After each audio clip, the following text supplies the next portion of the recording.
What's up? It's Mike. In this video, I'm going to show you how to use the wand.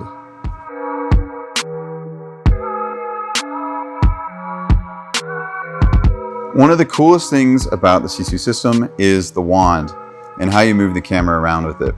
So I want to go over the trigger, joystick, and just show you the basics of what those things do. So let's start with the trigger.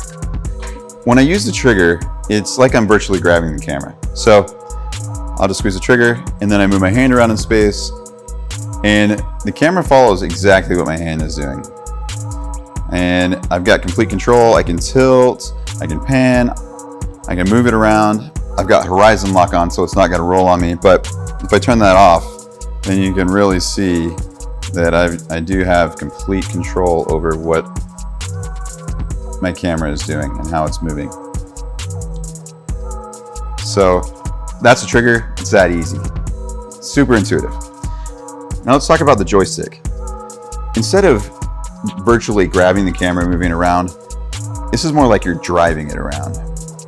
So you can just push it around, you push the joystick and it just keeps going.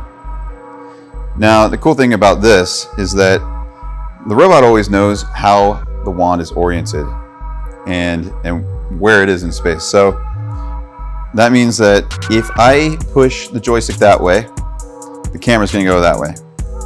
If I want it to go back towards you, I just push the joystick back towards you.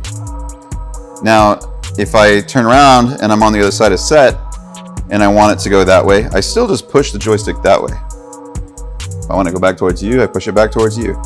If I want it to go up, I just point and push and it goes up, down, and it comes down. So you never have to think like, which way is my camera facing? Which way am I facing? And try to guess which way it's gonna go. It's always gonna do what you want it to do. So that is how you move the camera around with your wand. Your trigger, your joystick, you got both of them, you got full control, and it's very intuitive. Thanks for watching.